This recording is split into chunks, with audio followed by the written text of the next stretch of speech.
Hi, my name is Arabella. I'm 29 years old, and to be honest, up to a certain point it seemed to me that I was going through life smoothly, confidently, following a trajectory I had once chosen, in which there was no place for sudden breaks, alarming changes, or those sharp turns that force me to reconsider everything that you've been building for years. 2 years ago, just when I finally felt like an independent, well-off, self-confident woman living in a cozy rented apartment on the third floor of an old brick house overlooking a park, working as a software developer in a stable company and earning more than decent money, something happened that I did not expect at all, and what turned my life around is like turning the page of a book, hoping that things will get better, not worse. And before we continue, write in the comments from which city you are watching this video. Enjoy watching. I remember sitting on the couch that day, sipping coffee with soy milk and scrolling through the news on my phone when the call rang. Mom's number appeared on the screen. This was not uncommon. We communicated, even if not every day, but quite regularly, and yet something changed in her voice at that moment. There was some kind of tense note that could not be overlooked even through a digital connection. "Arabella, we need to talk," she said, as if trying to be calm, but her voice betrayed fatigue and anxiety, like an old cloth that can no longer hide the wear and tear. "Can you come tonight?" she asked, and I felt something cold slide down my spine and immediately agreed. When I entered my parents' house, the one where I spent my childhood, every room of which remembered my first steps, first tears, first victories, and bitter defeats, I saw them both at the kitchen table. The table was covered with papers, printouts, and folders of documents, and the atmosphere in the house was as if anxiety had settled in it. Dad, usually energetic and cheerful, seemed to have aged 10 years. The deep wrinkles on his forehead and the corners of his mouth became even more noticeable. His eyes stared tiredly at one point, and Mom, always so collected, tugged at the edge of her sweater with her hands, as she did when she was a child, when she was worried about exams or family quarrels. I asked, sitting down across from them and trying to find some clarity in this silent tension. Dad cleared his throat, reached for one of the folders, but changed his mind and just steepled his fingers. "Last month, I had to quit my job," he said after a long pause. "My back problems returned. The pain became unbearable, and I can no longer do construction." He wasn't complaining, he was just stating a fact, but every word he said was etched into my mind, as if it were rediscovering how little I really knew about what was going on in their lives. "I was looking for something else," he continued, "but everything they offer is either physically difficult, or they pay so little that it's difficult to pay off even gasoline before work." My stomach clenched as if I'd been hit, and I felt ashamed that I hadn't noticed the warning signs for so long. Mom intervened, her voice low, almost apologetic. "We can't pay the mortgage. I still work at the grocery store, but only part-time, and our income is now a maximum of $1,200 per month. And the mortgage alone is $1,800. And then, without waiting for the question itself to sound, I already knew what they would ask for. They didn't want to lose their home, the house they'd lived in for 20 years, a house where the walls held laughter and quarrels, holidays and everyday life. I looked around, the kitchen table where I used to do my homework while Mom cooked dinner, the living room with a worn sofa and an old TV where we watched movies in the evenings, and the backyard where Dad taught me how to ride a bike. "Of course," I said without hesitation, "I'll help." And that evening, when I returned to my apartment, I started packing. I gave up the lease, packing my life in boxes and suitcases, and a week later I returned to my childhood bedroom, the one where there were still traces of posters on the walls, where my old bed stood, and where I initially felt like a guest in my own past. But I installed my powerful computer in the corner, connected the internet, put on headphones, and work went on as before. My company was flexible about remote work, and my programming skills provided me with an above-average income of $85,000 per year, not counting bonuses, which were the main part of my real earnings. Every time one of my developments, be it an optimization algorithm, a module for an enterprise platform, or an analytics library, was sold to a large company, I received a percentage, and these were not just small things, but amounts of $10,000, sometimes $15,000 per month. I used my official salary to pay for my parents' mortgage, utility bills, insurance, groceries, and everything my family needed, and I did it without feeling burdened, because I knew how to live on that money before that. But there was one caveat that neither Mom and Dad nor my brother Michael knew about. I put all the bonuses, every cent, into a separate savings account, without telling anyone about it. Not because she didn't trust them, but because she knew that as soon as the truth came out, they would find a way to spend the money. Michael often asked for money. "Hi, Arabella, can you borrow 500? Silvano needs cleats, and Paola wants to redo the kitchen." Or, "Paola's mom has an operation, but the insurance doesn't cover it, could you?" I helped, but strictly from the basic salary, silently, with restraint. In 2 years, I have accumulated almost $180,000 in my bonus account, and now, when I increasingly found myself thinking that it was time to move on, I began to look at apartments in the center, my own, spacious, with panoramic windows and my own space. Everything went smoothly, except for family dinners. Michael and Paola came every Sunday, and although on the surface it seemed like an ordinary tradition filled with warmth and family unity, in reality these dinners turned into a test for me, each time leaving behind the feeling that I had spent the evening not at the table with my loved ones, but in the center of an endless interrogation, where every phrase, look, and even silence concealed a sting, a sneer, or a hidden disregard. Paola never tried to hide her attitude towards me. She didn't have to say out loud that she didn't like me, because it was evident in her every move, in the way she looked at me, barely hiding her disgust, in those fleeting grins that she threw when I passed by. "Arabella, what kind of shirt is this?" she asked one day, as soon as I entered the kitchen. Her voice was not just surprised, but filled with such sincere amazement, as if I had come to dinner in a bathrobe and slippers, crawling straight out of a dumpster. "You dress like you're still in high school. Do you even care about your appearance?" Michael, as usual, tried to smooth things over, but he didn't do well. He just grinned, reaching for the bread. "Paola just wants to help you, sis. She knows a lot about fashion." But that wasn't the worst part. The worst part was seeing Paola bragging about the clothes, accessories, and cosmetics she bought with the money Michael borrowed from me.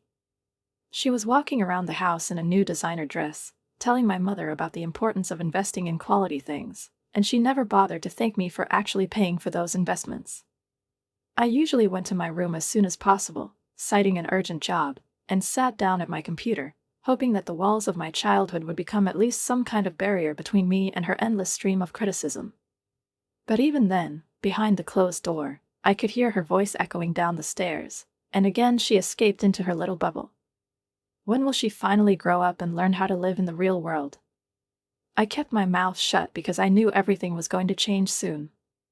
Day after day, I continued to save money, putting aside every bonus, hoping that soon I would have enough money for a down payment on my own apartment, and then I would no longer have to endure Paola, her comments, or those awkward Sunday dinners that were only in name family. Meanwhile, life was getting into a routine, but it was a comfortable routine, even with all the tension. I would wake up, make coffee, check my email, throw my favorite sweater over my shoulders, warm, soft, reliable, like the morning silence in the house, and immerse myself in my work. Dad, as a rule, sat in an armchair and watched the news. Mom was going to the store for her shift, and there was something special about this morning's silence, something very personal and warm, as if we were all holding on to each other despite the difficulties. Almost every evening, the three of us had dinner, and these evenings were surprisingly bright. Mom brought something delicious, Dad told old stories from work, we laughed, and it seemed to me that I was a child again, that life was not about bills and mortgages, but just dinner together and family voices. But then Sunday came, and everything was changing again. I could hear Michael's car pulling up, doors slamming, and children's voices rushing through the courtyard. Silvano and Emma flew into the house, cheerful, noisy, with shoes inside out, with toys in their hands, followed by Paola, ready to give orders, arrange things to her liking, and turn her parents' house into her own stage. "Oh, Arabella, you're back in that old sweater," she said, not even bothering to say hello. Her gaze swept over me like a scanner, assessing, weighing, judging. "Don't you have anything that fits your size?" I looked at my sweater, brand new, cozy, bought just a month ago, and thought, yes, I don't need anything else. "I'd say it's comfortable," I replied calmly. Paola sighed with feigned patience and, smoothing her expensive blouse, said, "Convenience is not everything. A woman needs to make an effort." While the children were running around the house, dropping toys and shouting at each other. Paula settled down on the couch as if it were her living room and began enthusiastically talking about the latest shopping, yoga classes, kids' clubs, or some completely uninteresting drama of her friend. Meanwhile, Michael went to the kitchen, where he discussed sports with his father, complained about his job, his superiors, how he had been promoted again, and how hard it was to be the sole breadwinner. Michael works so hard, Paula said, and there was something heroic in her voice, as if she were describing a feat he deserves more, but his boss just doesn't appreciate his efforts. I pressed my lips together, remembering all those times when Michael called me asking to borrow money, because his salary again does not cover all expenses. He was a kind man, but not the most reliable employee, and I knew it.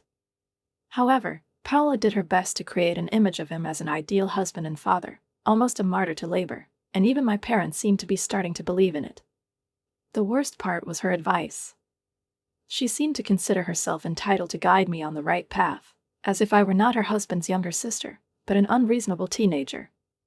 You know, Arabella, you should date, have fun, maybe think about starting your own family. You're not going to live with your parents all the time, are you? She asked with that look that made you want to sink through the floor. I was silent. She didn't understand that I was happy with my life. I had a job that I loved. I helped my parents. I was building a future. And I didn't need her approval. I needed to rest. And then I went to my friend Jessica's place for the weekend, to her country house, which smelled of pine needles, and no one told me what I needed to do with my life. But when I returned on Sunday evening, I saw too many cars in the driveway and lights in all the windows. I went to the door where the toys were scattered, and when I opened it, I entered the chaos. Silvano and Emma were running around the living room, Michelle was lifting boxes upstairs, and Paula was commanding the process, as if she were not just a guest, but the mistress of this house. What's going on? I asked, standing in the doorway with the overnight bag, amazement and confusion firmly intertwined in my voice, because what I saw could not be explained. Boxes stacked on top of each other, children's toys scattered on the floor, the smell of food mixed with Paula's perfume, and the confusion that he turned a cozy family home into a cross between a warehouse, a kindergarten, and a communal kitchen. Everyone froze instantly, as if I had violated some sacred sacrament by entering a script that was being written without my participation, without knocking. My parents came out of the kitchen, avoiding my gaze, their faces tense and guilty. Dad looked at the floor. Mom automatically adjusted her apron, as if trying to smooth out not the words, but the reality itself, which could no longer be hidden. Michael put his box on the floor and sighed heavily, as if he had rehearsed this confession in advance. "Hello, little sister. Plans have changed," he said, rubbing his neck. "I lost my job and we can't afford the rent anymore." I blinked in disbelief, looked around at all this commotion and, pointing with my chin at things, asked with icy directness, "So you're staying here?" "Temporarily," he said with fake relief, "until I find something new." Paula came up to me with that precise, deliberately gentle smile that always made my skin crawl, not because it was friendly, but because it hid contempt. "We really appreciate that you allowed us to stay here," she said, as if I had already given my consent. "Of course, we will need to make some changes to the sleeping places. Your room is perfect for children. It's quiet, there's a lot of light, and the bed is big." I tensed up. "I'm not moving out of my room," I replied firmly, trying to keep my voice steady. "I work from home. I need my computer set up and stable internet connection." Paula's smile became tense, like a taut string. "Well, I think the needs of children should come first," she said emphatically. I didn't flinch. "And I pay the mortgage and bills," I retorted, looking into her eyes. She crossed her arms. "Well, that doesn't give you the right to be selfish about the bedroom. We are a family." "The family that never asked if I wanted guests," I said coldly, feeling the blood pounding in my temples. "Okay," Paula said sharply when it became clear that I would not give in. "Lead your precious room, but don't expect us to thank you when you're not even capable of being attentive to a family in need." I turned around and went upstairs, feeling the silence behind me, filled with irritation, condemnation, and unspoken reproaches. I closed the door and leaned against it, my chest churning with resentment, anger, and powerlessness. That's how their invasion of our home began, slowly but steadily, like water entering cracks, imperceptibly at first, then unstoppably. Since then, life has changed, and not for the better. The house, which used to be a quiet haven, has become like a bizarre maze, always noisy, cluttered, without a single corner of privacy. Silvano and Emma were constantly running around the rooms, shouting, quarreling, slamming doors, playing ball, and having pillow wars. Michael spent his days sprawled out on the couch, phone in hand, as if it were his new job, occasionally pretending to be looking for a job. "I'm still looking," he told me in a tone of offended genius when I once again asked about his success. "The market is difficult now, there is nothing suitable." The weeks passed, and he still remained in his place, without taking a single step towards finding a job or a new home. Paula, on the other hand, acted as if she was doing us a favor by her presence. She complained about the cleaning, said it was too stuffy in here, that the tiles in the bathroom were cracked, and how could anyone live without a foam coffee machine? The worst part was working. My workspace, which used to be my refuge, has now become an arena of constant invasions. Children were knocking on the door, running down the hallway, screaming, throwing tantrums. Several times, right during my video calls, they started shouting outside the door, and I had to apologize to the customers, turning on the microphone to mute. I couldn't concentrate anymore. One day, when I left the room after a particularly difficult morning, I went up to Michael. "Please, can you make the children sit down more quietly at least during business hours?" "I can't concentrate," I said quietly, without complaint. He didn't even look up from his phone. "They're just kids." "You don't understand because you don't have any," he said, as if I'd asked for the impossible. I tried to talk to my parents, but their response was similar. "You're exaggerating, honey," Mom said, sighing. "Children need to play. You can't expect them to be silent all day." "I'm not asking for silence," I almost whispered. "I'm asking for minimal attention, just to do my job." No one was listening. Paula, on the contrary, seemed to start talking even louder to the children after each conversation, as if out of spite, as if her task was not only to occupy the space, but also to displace me from it. The turning point came 2 months later. I ran errands all day, returned home tired but happy, until I realized that the internet was not working. At first I thought it was a provider. I went up to my room to reboot the router, and froze. The Ethernet cable connecting the modem to my computer was neatly cut with scissors, as if it were not a mistake or an accident, but a cold-blooded sabotage. I felt anger spreading through my body, as explanations flashed through my head over and over again, and none of them justified what had happened. I ran downstairs, holding that poor severed cable in my hand as evidence. "Who did this?" I asked sharply, almost shouting. Paula was sitting on the couch, bent over a bottle of nail polish, idly running a brush over her nail. She glanced at me briefly, then at the cable, and suddenly, she laughed. "Oh, that," she drawled, as if I were holding a broken toothpick. "Silvano was playing with scissors. He probably broke into your room. Children are children." "It's not funny," I said, trying to stay calm, despite how everything was boiling inside, like in a kettle left on the stove. "I have a deadline tomorrow, a major project on which not only my reputation depends, but also the next contract, and now, thanks to this," she picked up the severed cable, as if presenting evidence at the crime scene, "I can't work." Paula shrugged her shoulders, slowly, as if she was only aware of it.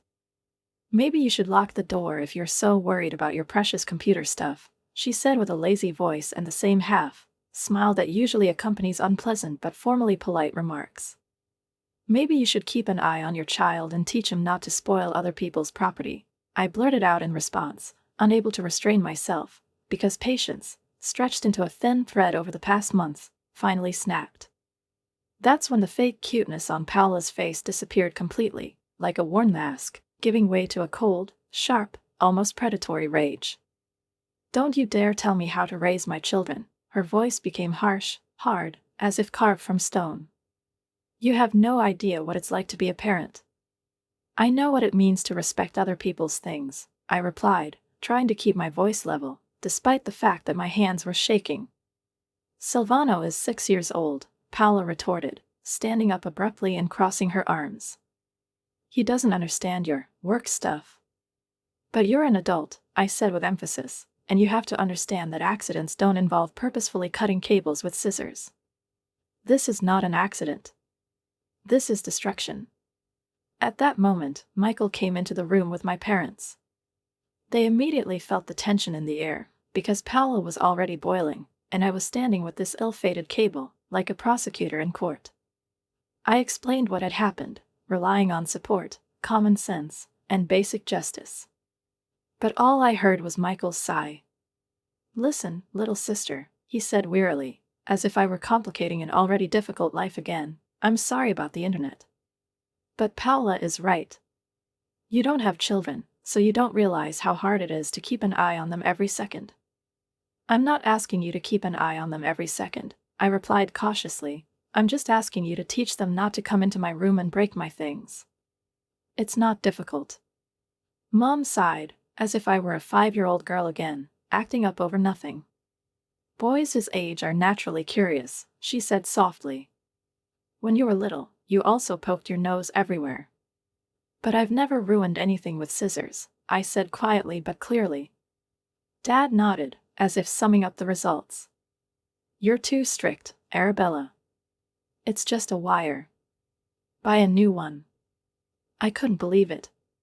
My own family, the people for whom, without question, I gave up my comfort, for whom I lived anew in the walls of childhood, paid bills and mortgages, sided with Paula, who destroyed my peace step by step. After that quarrel, everything changed. My parents almost stopped talking to me, as if they were afraid to aggravate an already fragile balance. Michael avoided me, walking past with averted eyes, and Paula looked at me with a triumphant grin every time she saw me, like a man who had won a personal war. The house became alien, cold, hostile. More and more often I stayed locked in my room, with headphones on, with music and a code, and only this helped somehow not to lose my balance in this growing madness. It was supposed to be temporary, I told myself over and over again. But every day seemed endless, as if winter had suddenly stayed forever. And then, finally, what I was waiting for happened. One of my projects, a large analytical system for logistics automation, was bought by a large technology company, and the bonus amount turned out to be not just pleasant, but staggering, almost $60,000. I sat there, staring at the numbers on the screen, and my breath caught in my throat. Taking into account previous savings, my savings have reached almost $240,000. This was more than enough to implement what I had planned. Over the past few months, I've been secretly working with a realtor, Dave Patterson, a friend of mine since college. He went into real estate right after graduation and was now one of the most attentive, punctual, and reliable professionals I knew. I asked him to look for not just an apartment, but a shelter, modern, quiet, with good sound insulation and a space where I could feel free. 3 weeks after receiving the bonus, Dave called. "Arabella, I found something. 1-bedroom apartment in the center, excellent building, quiet neighbors. Ideal for someone who works from home. Do you want to see it?" When I entered the apartment, I immediately realized that this was it. Spacious, bright rooms, floor-to-ceiling windows, parquet floors, a separate office space, excellent layout, and, most importantly, not a single child's cry. The building had a modern gym, a quiet courtyard, security, and everything about the place said, "Here you can start over." "I'm taking her," I told Dave even before he finished the tour. We processed the documents quickly. I made a down payment of $100,000, and I easily got mortgage approval because my credit history was impeccable and my income was stable. 2 weeks later, I signed the final documents. I've officially become a landlord. I had my own place. My freedom. My salvation. I held the keys in my hand, feeling the metal on my palm, as proof that I had persevered, that I had not broken down, that I had found a way out. But I wasn't in a hurry to tell my family about it. I needed time. I needed to get ready. And then, at that very moment, the bell rang. It was Jennifer, my boss, a calm, collected woman with a penetrating look and a sense of confidence that was conveyed even over the phone. Arabella, I have an opportunity for you, she said. A conference of programmers will be held in Seattle. 2 weeks. All expenses have been paid. The most influential people from the industry will be there. I think you should go. It can change your career. I looked around my room, which was so familiar and at the same time had become a prison cell, listening to Emma burst into tears behind the door, drowning out any other sound in the house with her whims, and Silvano was somewhere downstairs furiously knocking on something, probably another toy, which was about to cause another one. My lost meeting with a client. 2 weeks away from all this, 2 weeks of silence, order, tranquility, and true respect for my own time and space seemed to me not just a vacation, it was the promised paradise. I'll take it, I said to Jennifer without the slightest hesitation, and for the first time in a long time, my voice sounded firm, without the usual fatigue and without doubt. When I told my family that I was going on a business trip, hoping for at least polite interest, some routine question, or maybe a simple good luck, no one even raised their eyebrows. Mom nodded as if I'd said I was going to the market, Michael muttered something unintelligible, Paula pretended not to hear, and Dad continued to watch the news without looking up from the screen. No one asked where I was going, what the conference was about, when I would return, as if my presence here was not noticed at all, and my absence would not be noticed even more. The conference turned out to be incredible. A space filled with smart, ambitious people who spoke the same language as you, didn't ask why you hadn't married yet, and didn't condemn you for your love of technology. I felt like myself again, the same Arabella who once wrote the first lines of code with burning eyes and dreamed of one day working on something big. I lived in a hotel room with panoramic windows, where no one was running, shouting, throwing socks or wiping their hands on the back of the sofa. During these 2 weeks, I have never called home, and significantly, no one has called me either. Not a single message, not a single missed call, not a word. I didn't know that it was this silence that would tell me more than any reproaches and claims. When my flight landed, I called a taxi, sat comfortably in the back seat and drove home, feeling a dual feeling. On the one hand, relief that everything was over, on the other, inner anxiety that would not go away. The taxi pulled up to the house, and I immediately realized that something was wrong.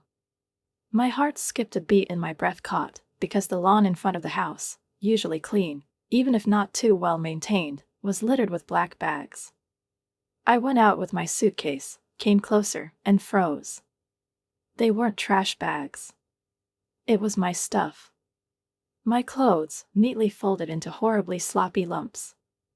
My books, photographs, personal trifles, everything that once made up my life, was thrown away like trash, like unnecessary garbage, just thrown on the grass.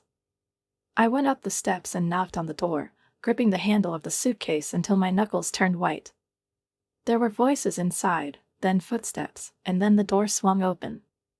They were standing in front of me, my whole family, Mom with downcast eyes, Dad with a guilty look, Michael with an expression of something like awkward determination, and Paula, beaming with inner satisfaction, which she did not even try to hide. They looked at me as a stranger, as an uninvited guest who came at the wrong time, violated their new, already established order. "What is it?" I asked, pointing at the bags, my voice flat, almost detached. Mom looked confused, but as always, she didn't say anything. Paula stepped forward instead, her face radiating self-satisfaction. "We changed some things while you were gone," she said, as if explaining why she had repainted the walls in the living room. "The children needed more space, so we turned your room into a playroom." I stared at her in disbelief. "You, what?" I whispered, but she was already going on. "Children are growing up, and they need a space where they can play freely, safely, you know?"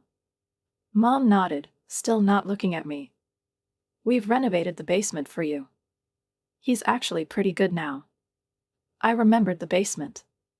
The same dark, damp one with concrete walls, with miniature windows under the ceiling, which never got enough light. It smelled of mold, dust, and old boxes. It was impossible to get a stable signal there, no internet, no mobile connection. "It's completely cleaned out," Dad interjected. "We put up a bed and everything." Paula was glowing. "Of course, if you don't like this location," she added sweetly, "you can always find your own place." You're 29, after all. Most people your age don't live with their parents anymore. I looked at my parents, hoping, no, praying that one of them would say a word in my defense, to remember what I sacrificed for them, how many months I paid their bills, pretended that everything was fine, endured, did not complain. But they just stood there. They were silent. And they looked at the floor. And then I did something I didn't expect from myself. I smiled. For real. Wide, calm. You know what? I said lightly, cheerfully. You're absolutely right, Paula. I really should find my own place. But here's what I'm curious about. How exactly do you plan to pay for the mortgage without my money? Michael straightened up, chest forward, as if he had been waiting for exactly this question. Actually, I found a job last week, he said proudly. And the salary is good. We can handle it. Everything inside me went limp with relief, as if a huge stone that I had been carrying for 2 years had finally fallen out of my hands. That's wonderful, I said sincerely. Really. I am very happy for all of you. So this is really a great moment for change. I'm leaving. They stood in complete silence. I could see from their faces that they expected something else. They thought I would start arguing, accusing, crying, begging. But I stood in front of them as if they had given me a gift that I didn't even dare ask for. Paula's smile became almost grotesque, stretched into an unnatural line. Okay, she said finally. It's time you learned to stand on your own 2 feet. My parents were still silent. Not a word. Not an outstretched hand. No, we'll miss you. Great, I replied. I'm so glad we all agree. They returned to the house, the door slammed behind them without ceremony, without goodbyes, without gratitude for the 2 years in which I put them above myself. I pulled out my phone and dialed the number of the same moving company that I had thoughtfully added to my favorites a few weeks ago, when I began to suspect that the day would come when I would have to leave without looking back. The operator's voice was cheerful, businesslike, and incredibly appropriate at this moment of my complete determination. Hi, I need a truck and 2 people to pick up things and transport them across the city, I said clearly, without the usual hesitation, as if this call was not the beginning of the move, but the last act of liberation. How soon can you be here? I asked. The answer came with almost frightening speed. In 2 hours you will have a team on site. Perfect. I ended the conversation and got into the car, closing the door behind me, as if I had completely shut out the past, which was still pulsating in the windows of my parents' house. Then I called Dave, my trusted realtor and friend, and with an ease I had previously lacked, I said, I'm moving out today. It's going to happen right now. After that, I called the utility service. I had to transfer all the bills to my name, because now every light bulb, every faucet, and every bit of the internet will serve only me. It was amazing how easy everything was, as if the universe itself had decided, enough is enough. It's time for you to be free. 2 hours later, movers dressed in dark uniforms arrived, moving quickly and professionally around the house, putting my things in a truck. In less than an hour, my entire life at my parents' house, my books, clothes, laptop, notebooks, armchair, even the cracked mug that I loved so much, fit into one small van. Where to? The driver asked, and with undisguised satisfaction I dictated my new address, a house with large windows, a bright office and real silence. I followed in my car, not turning around, not trying to catch a last look in the mirror. I knew that everything that should have been left was left. When we arrived, and I watched the movers carry my things to the 3rd floor, climbing lightly, as if they were not my story, but just furniture, I felt lighter than ever in the last 2 years. It wasn't just unloading, it was a farewell. Moving into my own apartment turned out to be a step not just to another neighborhood, but to another reality, where finally there was no place for those who had been pumping strength, attention, and respect out of me for years. The next morning, I woke up in silence. Absolutely magical. No screams of children, no Paula's voice coming through the walls and ceilings, no sounds of loans, claims, and reproaches.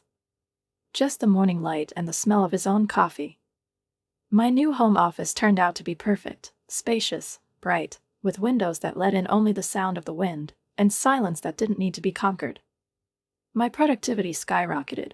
Without constant distractions and household chaos, I managed to do 2 or even 3 times more than before, and at the same time I did not feel tired.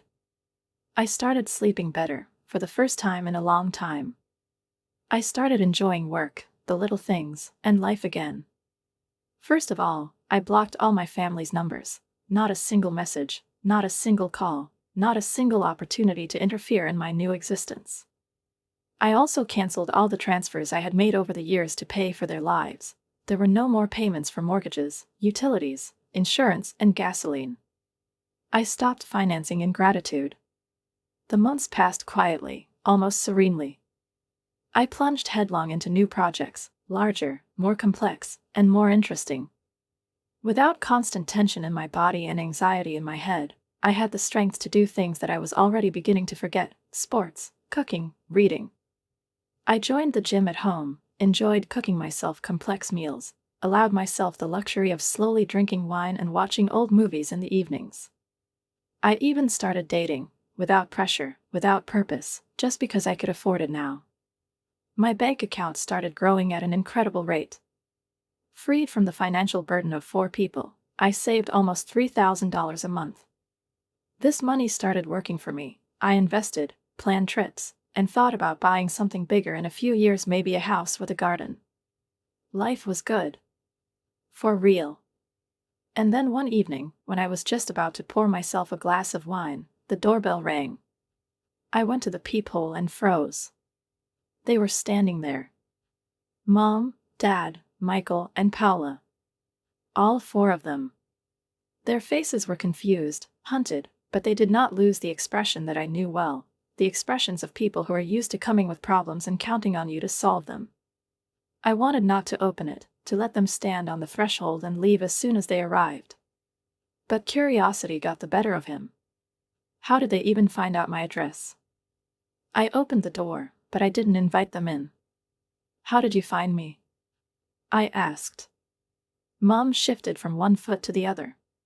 Your friend Jessica, she told me, she muttered. Sure. Jessica. I made a mental note to talk to her about the concept of personal boundaries. What do you need? I asked, holding back my irritation. Paula, as if on cue, slipped past me into the apartment, as if we still had some kind of non-existent ritual of hospitality. The others followed, and before I could stop them, my sanctuary was violated again.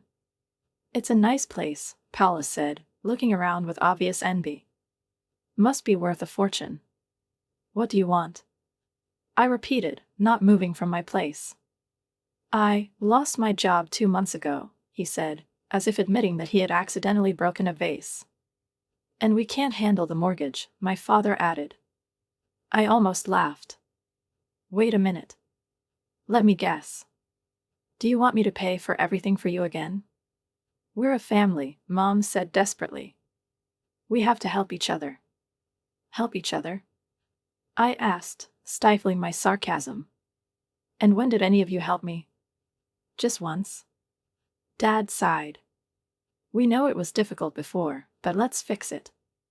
You can move back in, help us out a bit. You mean, the basement? I asked. There was no response. We've been thinking, Mom said, if the house gets confiscated, we'll have to move in with you. I stared at her. Excuse me? Where else can we go? Paula interjected with her usual tone of understanding confidence. We're a family. You can't just leave us. That's when I started laughing, really, without restraint, with that deep, strained, but sincere laugh that bursts out of my chest, not because something is really funny, but because my mind refuses to take what is happening seriously. It's so ridiculous, brazen, and absurd. I laughed until, in front of my entire former family, I had to grab the door frame to keep my balance, and wiping away my tears, I finally managed to say, Do you think I'm going to let you move here? I said, looking straight into Paula's eyes, whose face had become hard, as if made of concrete. After you threw my stuff out on the lawn like trash and offered to live in a basement full of mold and rats? It was a different time, Michael muttered, as if that could justify everything. You're right, I replied. It really was a different time. That's when I finally realized what you really think of me. Not with words, but with deeds. Loud, ostentatious, and self-explanatory. Mom's eyes filled with tears, and she clasped her hands and took a step forward. Arabella, please. We're desperate. Her voice was trembling, but it didn't touch me. I should have thought of this earlier, long before you decided that I didn't deserve even basic human respect, let alone appreciation. We never said that, my father protested. I looked at him with a bitter smile. You didn't have to say that. You all showed it every day. In silence. Passivity. By indulgence. When Paula was making her jokes. When the kids were destroying my stuff and no one even thought to apologize. When I was thrown out of my room like an unnecessary piece of furniture. I paid for everything, literally, for every piece of food, for the light, for the roof over your heads. And none of you even said thank you. We were grateful, Mom intervened again, but her voice was weak, drowning. No, I interrupted. You weren't grateful. You thought you had the right to do so. And that's not the same thing. And then, finally, Paula's fake courtesy disappeared without a trace. She narrowed her eyes, lifted her chin, and said with her usual brusqueness, and now you know what? You're exactly who I always thought you were. A mean, selfish, lonely woman who doesn't understand what a family is. You're right, I replied calmly. I really don't understand your version of a family where one person does everything and gets insulted, ignored, and cold in return. I don't need such a family. I went to the door and opened it, gesturing for everyone to come out. I want you to leave. Now. Arabella, wait. Michael began. Can't we just talk? Find a compromise? We just talked. I've already said it all. The answer is no. No, your mortgage. No, your move. No, at your request. I won't help any of you anymore. Never. But we're a family, my mother said through tears. The family doesn't do what you did to me, I said, without raising my voice. Now go away. They're gone. But not quietly. Paula, as expected, was muttering as she walked, calling me names, throwing insults like confetti at me. Michael muttered something insulting and incoherent, like, you'll regret it. The parents were the last to go, defeated, bent under the weight of a reality they couldn't control. I slammed the door and, without hesitation, bolted it. That's it. Never again. In the following weeks, they tried to contact me. They called from unfamiliar numbers, wrote from other people's phones, created new emails and sent messages in which they first asked, then accused, then threatened to come back. I didn't answer any of them. I blocked everything, every attempt to invade my new, long-suffering space. 3 months have passed. I accidentally found out from a mutual friend that the house had been confiscated. The bank took it away, as it had warned. My parents moved to a small, uncomfortable apartment on the other side of the city, away from prestigious schools and supermarkets with organic food. And Michael and Paula, to my surprise and some inner bloating, moved in with Paula's parents, the very ones she constantly spoke of with contempt, calling toxic, tasteless, and terrible. When I heard the news, I didn't feel anything. No relief, no joy, no revenge. Not a drop of guilt. Not a hint of sadness. Just calmness. A cold, pure calm, like after a long storm, when the sea finally becomes smooth. Meanwhile, my life continued to blossom. I was promoted at work. Now I was overseeing an entire team, building the architecture of solutions for international projects. I started a serious relationship with a man who really appreciated me, not for my skills, not for my money, but for who I was. We traveled together. In 1 year we visited 3 countries, enjoying freedom and new experiences. I bought the car I've been dreaming about ever since I got my first paycheck. But the most important thing is that I finally understood what it means to be in a relationship where you are respected. My partner was kind, attentive, and grateful for everything I did, even the smallest things. The friends I helped never took it for granted. They said thank you. They offered help in return. They appreciated it. I realized what a healthy relationship is: mutual, warm, based on respect and sincerity. Sometimes I find myself wondering if they're thinking about me. Do they ask themselves how things could be different if they just treated me with basic respect? If Paula had held her tongue, if her parents had stood up for her at least once, if Michael had really been looking for a job instead of playing games on the couch, hiding behind family responsibilities? But then I remember, I'm really better off without them. Some people are bottomless vessels. You pour care, support, and resources into them, and they demand more. Some consider kindness to be a weakness and generosity to be a duty. And I wasn't going to be an obligation to anyone anymore. I chose to be free. Write a comment on what you think about this story and don't forget to subscribe to the channel and like it. See you soon.